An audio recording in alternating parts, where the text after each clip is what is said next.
독생자 예수님을 우리에게 보내주시고 또 우리를 위해 십자가에 죽으시고 부활하신 예수님, 그 하나님, 그 예수님께 우리 한 번 더 감사와 영광의 박수를 올려드리겠습니다. 예.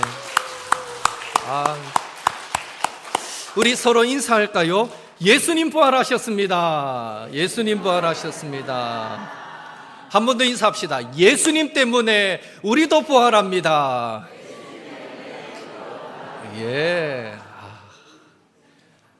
우리가 부활한다는데 기분 나쁘신 분 없으시죠? 예. 예수님 때문에 우리도 부활합니다. 예. 예수님 때문에 우리도 생명의 부활을 하게 되었으니 너무 기쁘시지 않습니까? 참 아멘입니다. 예. 그 기쁨을 담아서 고린도전서 13장, 사랑장 전장을 드디어 암송하는 날입니다. 우리 옥토교회 지난 30년 역사상 전교인이 이 13장을 같이 암송한 날이 있었겠습니까?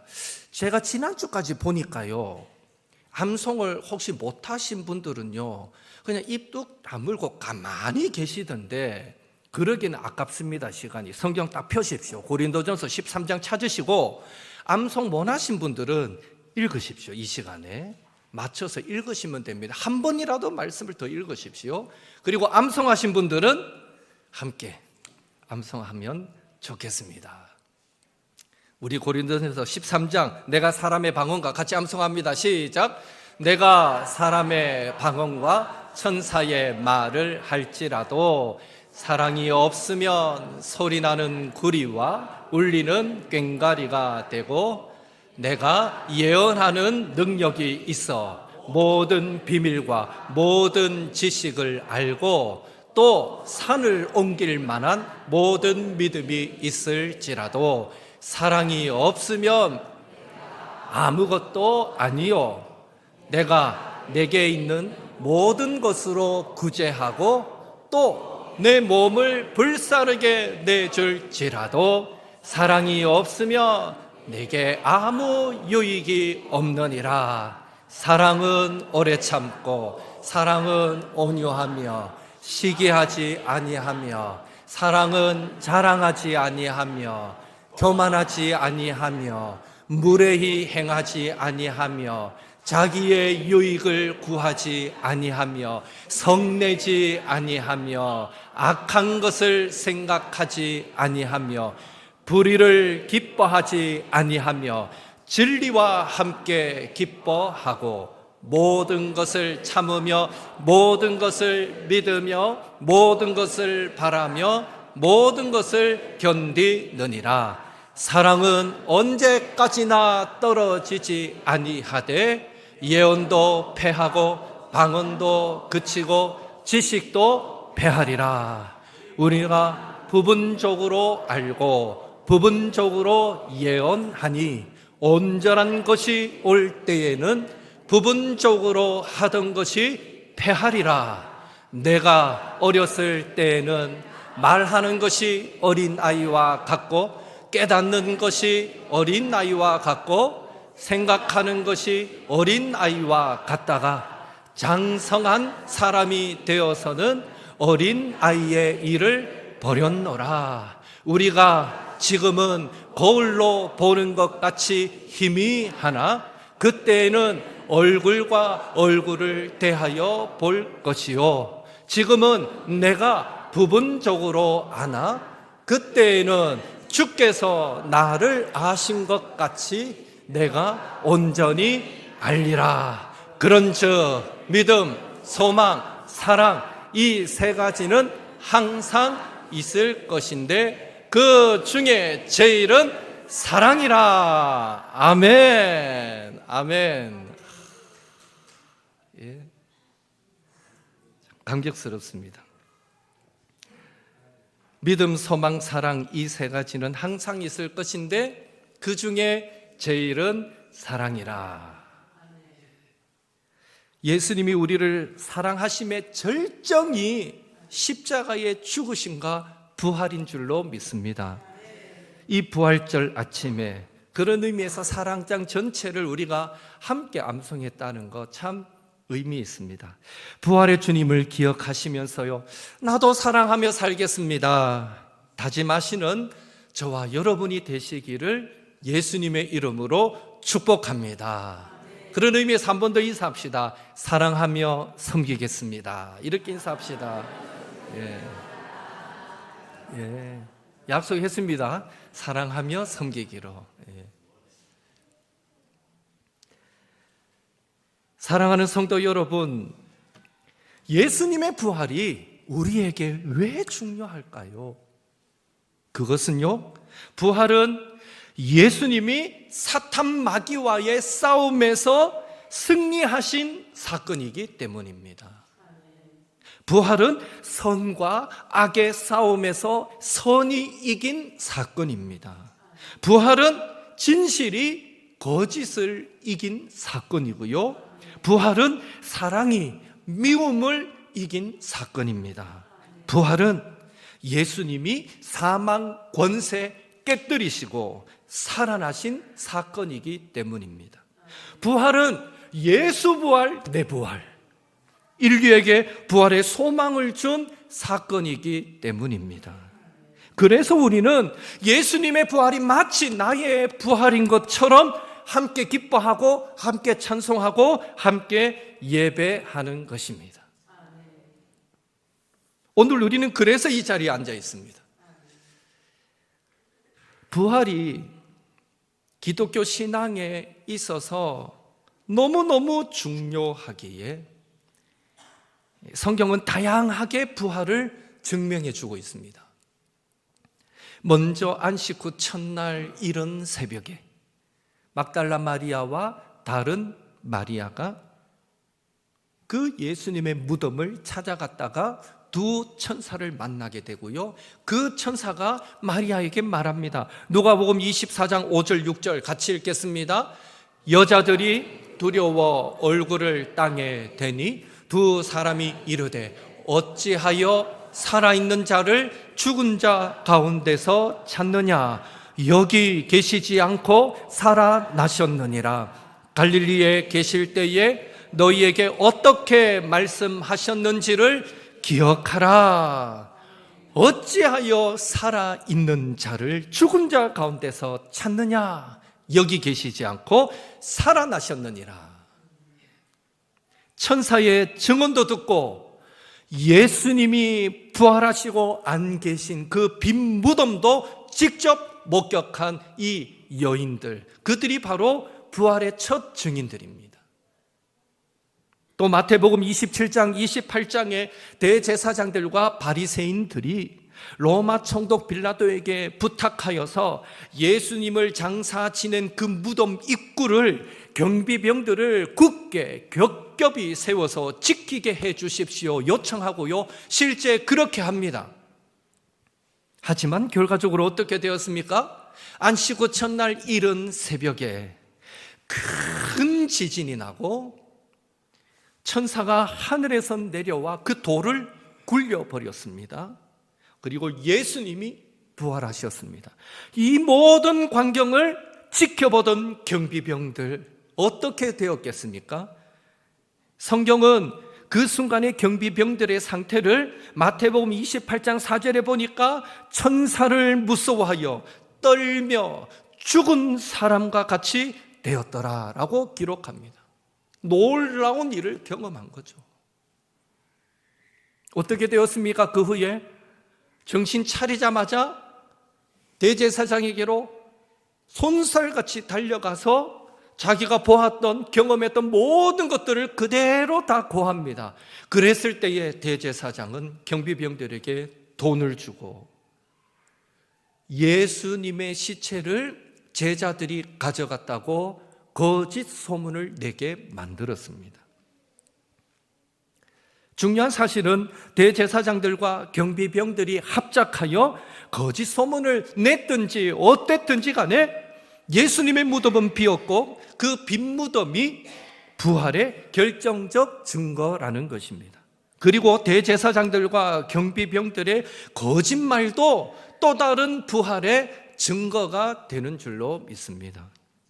또 안식 후 첫날 저녁입니다. 이제 새벽에 이런 일이 있었고요. 안식 후 첫날 저녁 때에 제자들이 유대인들을 두려워하여 모인 곳에 예수님께서 그곳에 나타나셔서 너희에게 평강이 있을지어다 말씀하시며 친히 못 박히신 손, 창에 찔리신 옆구리를 제자들에게 보여주셨습니다. 그 부활하신 예수님을 만난 제자들은 모두 기뻐했습니다.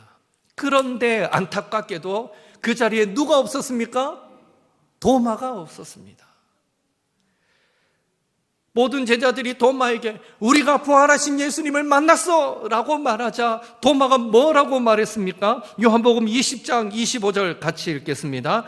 다른 제자들이 그에게 이르되 우리가 주를 보았노라 하니 도마가 이르되 내가 그의 손에 못자국을 보며 내 손가락을 그 못자국에 넣으며 내 손을 그 옆구리에 넣어보지 않고는 믿지 아니하겠노라 하니라. 예수님 믿기 전에 꼭 우리 모습 같지 않습니까? 예수님을 인격적으로 만나기 전에 우리 모습, 그걸 어떻게 믿어?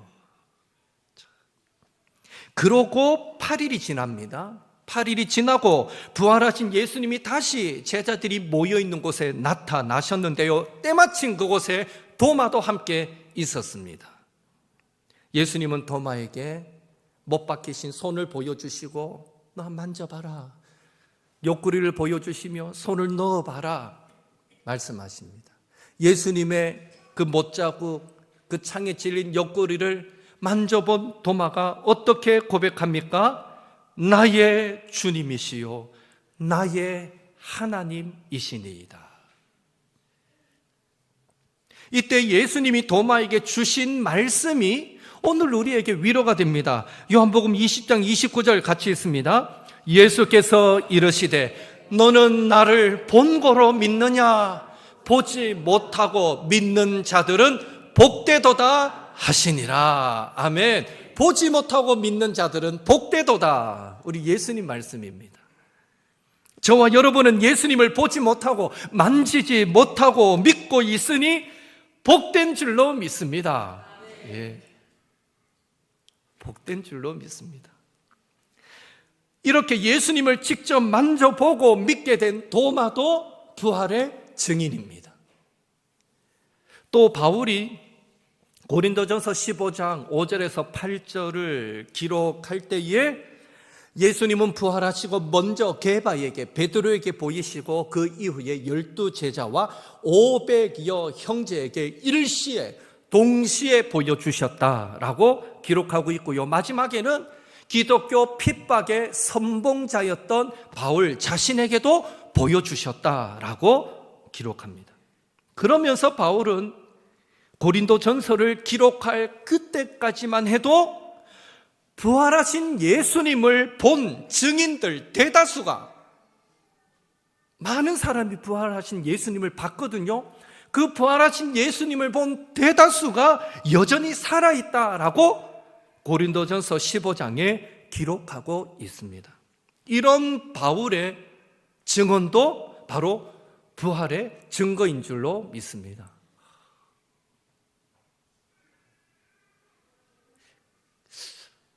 정말 이해가 안 돼요. 한두 사람도 아니고 500명, 1000명 부활하신 예수님을 목격한 사람이 너무너무 많은데 그렇게 봤다고 해도 못 믿는 사람이 더 많았다는 거죠. 그 말인즉슨 오늘날 우리가 요만큼만 하나님 보여주시면, 요만큼만 뭔가 하나 이 기적을 일으켜주시면 내가 잘 믿겠는데, 이거 우리 스스로 속는 거예요. 정말 우리의 굳센 믿음, 참 믿음은 말씀과 기도로 세워지는 줄 믿습니다. 우리도 뭔가 본다 해서 막 달라지는 그런 신앙은 아니라는 거죠. 예수님을 봤다는 사람이 수두룩 빽빽한데도요, 그 당시에 예수님을 믿지 않는 사람이 훨씬 더 많았습니다. 바울도 부활의 증인입니다. 그 외에도 제자들이 예수님이 십자가에 그 못 박히실 그 당시에, 그때까지만 해도 두려워하고 뿔뿔이 흩어지고 심지어 나는 예수님 모른다라고 부인까지 했다가 예수님이 부활 승천하신 후에는 그들 모두가 초대교회의 지도자의 역할을 감당하며 순교하기까지 복음을 전했던 것을 보면, 또 특별히 예수님의 형제였던 야고보, 이 야고보는 자기 형인 예수님을 메시아다라고 생각하지 않았습니다. 많은 사람들이 혹시 예수가 메시아가 아닐까, 그리스도가 아닐까 할 때에 이 야고보는 예수님의 친동생이에요. 야고보는 절대 그럴 일 없어 하고 회의했던 자였습니다. 요한복음 7장 5절에 그 형제들까지도 예수를 믿지 아니함이로라. 형제들이 예수를 안 믿었어요, 메시아라고. 마가복음 3장 21절에 예수의 친족들이 듣고 예수를 붙들러 나오니 이는 그가 미쳤다 하밀러라. 심지어 예수님의 동생들, 가족들은 자가 미친 것 같아 라고 생각했다는 거죠. 그랬던 야고보가 초대교회 예루살렘의 지도자로서 중요한 역할을 감당하고 야고보서를 기록하고, 그리고 역사가 요세푸스의 기록에 의하면 AD 62년경에 유대 종교 지도자들에 의해서 붙들려서 결국 야고보도 순교당한 것을 보면, 예수님의 제자들도 야고보도 그들이 실제로 부활하신 예수님을 만났기에 확신을 갖고 생명을 던져 복음을 전하다가 순교하는 자리에까지 가게 되었다라는 사실을 우리는 전제할 수 있는 것입니다. 죽었다 살아나신 예수님을 보지 못했는데, 만나지 못했는데 어떻게 그 예수님을 위해서 순교하겠어요? 그런데 그들은 예수님을 눈으로 보았고 만졌거든요. 확실하거든요. 그러니까 목숨 내어놓고 순교자의 길을 걸어갔던 것입니다. 그런 의미에서 예수님의 제자들, 그의 형제, 예수님의 형제 야고보 모두 부활의 증인입니다. 이렇듯 예수님의 부활은 다양한 방법으로 증명되고 있습니다. 그렇다면 오늘날 왜 많은 사람들이 부활하신 예수님을 알지 못할까요? 왜 믿지 못할까요? 그것은 그들의 불신앙 때문입니다. 예수님께서 니고데모에게 말씀하셨습니다. 요한복음 3장 14절에 모세가 광야에서 뱀을 든 것 같이 인자도 들려야 하리니. 다윗은 성령 충만하여 시로 노래합니다. 시편 16편 10절에 주의 거룩한 자를 멸망시키지 않으실 것임이니이다. 신학자는 이 구절을 예수님의 부활로 해석을 합니다. 구약에도 신약에도 이 두 구절뿐만 아니라 예수님의 죽으심과 부활에 대해 많이 예언되어 있는데도 믿지 못하기 때문에 오늘도 사망의 길을 걷는 자들이 우리 주변에 너무 많은 것입니다. 1945년 8월 6일 히로시마에 9일 나가사키에 원자 폭탄이 투하되었습니다. 그 일로 8월 15일 일본은 즉각적으로 무조건적인 항복을 하게 되고 세계 제2차 대전이 끝이 나게 됩니다. 그런데 놀랍게도 여러분, 2차 대전이 끝나고도 30년 세월 동안 전쟁이 끝난지도 모르고 숨어서 지내던 일본군 군사 3명이 있다는 사실을 알고 계시는지요? 오노다 히로오는 29년 동안 필리핀 루방섬에, 요코이 쇼이치는 27년 동안 괌에, 그리고 나카무라 테루오는 29년 동안 모로타이 섬에서 홀로 숨어 지냈습니다. 그 중에 일본군 정보 장교였던 오노다 히로오는 전쟁이 끝났다라는 전단지를 비행기들이 지나가면서 막 전단지도 살포하고 했던 전단지도 받았어요. 읽었어요. 전쟁이 끝났다는 소식을 받았어요. 그리고 방송하는 소리도 들었어요. 그러나 정보 장교답게 이건 적의 심리전이야 라고 생각하고 믿지를 않았다고 합니다. 그래서 29년 동안 루방섬에 혼자 숨어서 지냈다는 것입니다. 결국 그의 옛 상관이 그 섬에까지 와서 직접 와서 내가 정말 너의 상사였다 하고 마이크를 대고 외치고 들어보니 목소리도 맞거든요. 이제 너의 모든 임무를 해제한다. 즉각 돌아와라 할 때에 그 임무 해제 명령이 떨어지기 무섭게 자신의 모든 총칼을 내려놓고 그제서야 투항했다라는 기록이 남아 있습니다. 당시 일본 군사들은 상관의 위에 상부의 지시가 있기 전에는 절대 투항하지 말라는 이런 것을 세뇌하듯이 딱 각인되어 있었기 때문에 그래서 아무리 권면하고 설득해도 못 믿던 이 사람이 그의 직속 상관이 와서 마이크를 대고 이제 너의 모든 임무를 해제한다. 그러니 나와라. 그제서야 나왔다는 거예요. 참 대단하지 않습니까, 진짜? 그들은 전쟁이 끝났다는 것을 듣고도 믿지 못했고 아예 듣지도 못해서 죽음과 같은 고난의 시간을 보내야만 했던 것입니다. 세상 사람들은 말합니다. 죽으면 그만이지 부활이 어디 있어? 천국이 어디 있어? 이미 2000년 전에 예수님께서 십자가의 죽으심과 부활로 사망의 문제를 해결해 주셨는데도 아직도 그 사실을 몰라서 아직도 그 사실을 듣고도 믿지 못해서 사망의 길을 걷고 있는 사람들이 우리 주변에 너무나 많다는 것입니다.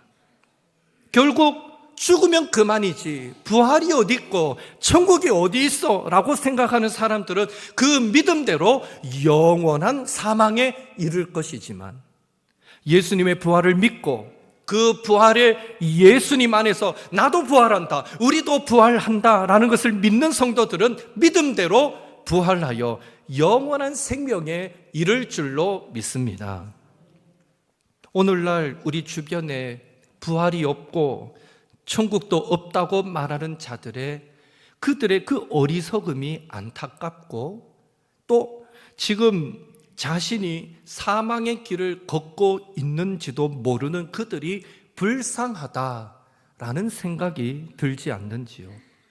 우리 주변에 예수 믿지 않는 자들을 우리가 대할 때에 적어도 우리 마음속에 안타깝다, 불쌍하다라는 마음이 있어야 하는 것입니다. 먼저는 저와 여러분 안에 예수님의 부활이 나의 부활의 근거가 됨을 확신하는 믿음이 있기를 예수님의 이름으로 축원합니다. 더불어서 먼저 믿은 우리가 오늘 부활의 기쁨으로 예배하는 우리가 예수님의 부활을 믿지 못하고 사망의 길을 걷는 자들에게 그들이 듣든지 아니 듣든지 부지런히 복음을, 즉 예수님 안에 생명이 있고 구원이 있고 소망이 있고 능력이 있음을 전하여서 그들을 사망에서 생명으로 인도하는 축복의 통로가 되시기를 예수님의 이름으로 축원합니다. 우리 서로 인사하겠습니다. 복된 소식의 전달자가 됩시다. 이렇게 인사합시다. 예, 우리 축복의 통로가 돼야 됩니다. 복된 소식의 전달자가 돼야 됩니다. 내가 아니면 저 사람은 반드시 지옥 간다. 내가 아니면 저 사람에게 예수 믿고 구원받자 천국 가자라고 말해줄 사람은 다시는 없을 거다. 이런 마음으로 우리는 불신자들을 대해야 합니다. 복된 소식의 전달자들 되시기를 예수님의 이름으로 축복합니다. 여러분이 연초에 선거 영신 때 영신 예배 때 적은 그 태신자의 이름 적어내지 못했지만 여러분 마음속에 늘 품고 있는 그 태신자, 내 동료들, 가족들, 친구들 늘 안타깝게 여기시고 늘 불쌍히 여기시고 그들 위해서 기도할 수 있기를 부지런히 듣든지 아니 듣든지 권하고 전할 수 있기를 예수님의 이름으로 축복합니다. 우리가 부활의 신앙을 가지면 어떤 유익이 있을까요? 첫째로 현재의 어떤 고난도 참고 이기게 됩니다. 로마서 8장 18절 같이 읽습니다. 생각하건대 현재의 고난은 장차 우리에게 나타날 영광과 비교할 수 없도다. 아멘. 장차 우리가 좀 더 높은 직급에 올라갈 것을 소망하기 때문에 말단 사원의 그 고단함을 참고 견뎌내듯이 언젠가 내가 깨끗하게 나을 것이다 라는 그 소망 때문에 힘든 치료의 과정을 견뎌내듯이 부활 소망은 이 땅의 어떤 고난도 어려움도 참고 견디게 만들어주는 것입니다. 둘째로 썩어질 세상 것에 대한 지나친 욕심을 버리게 합니다. 고린도후서 4장 18절 같이 읽습니다. 우리가 주목하는 것은 보이는 것이 아니요 보이지 않는 것이니 보이는 것은 잠깐이요 보이지 않는 것은 영원함이라. 아멘. 성경은 보이는 이 땅의 것은 잠깐이지만 보이지 않는 저 하늘나라의 모든 것은 영원하다라고 말씀합니다. 그러니 부활신앙을 가지면 썩어 없어질 것들에 대한 욕심은요 점점 작아지고 오히려 하늘의 부활을 쌓는 일에 더 열심내게 되는 것입니다. 셋째로 하늘나라의 소망을 두고 천국을 준비하며 살아가게 됩니다. 우리 찬송가 491장 저 높은 곳을 향하여 1절 한번 불러볼까요? 무반주로 해봅시다. 저 높은 곳을 향하여 날마다 나아갑니다. 내 뜻과 정성 모아서 날마다 기도합니다. 내 주여 내 맘 붙드사 그곳에 있게 하소서. 그곳은 빛과 사랑이 언제나 넘치옵니다.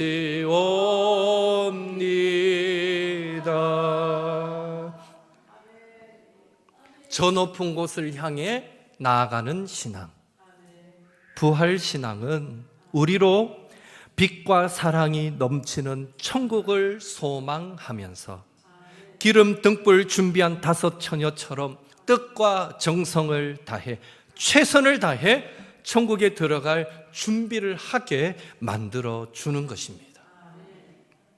넷째로 죽음도 두려워하지 않게 됩니다.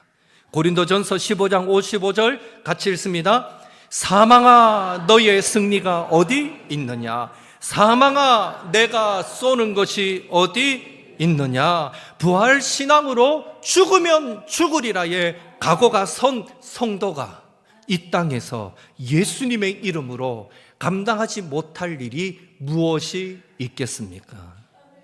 부활 신앙을 가지면 죽음도 두려워하지 않는 강하고 담대함을, 믿음의 당당함을 소유하게 될 줄로 믿습니다.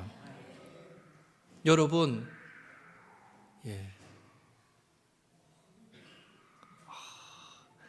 앞으로 성가대원하면, 찬양대원하면 정말 찬양 잘할 것 같습니다. 여러분, 가시나무에서 장미꽃이 필 수 있습니까? 예, 가능합니다.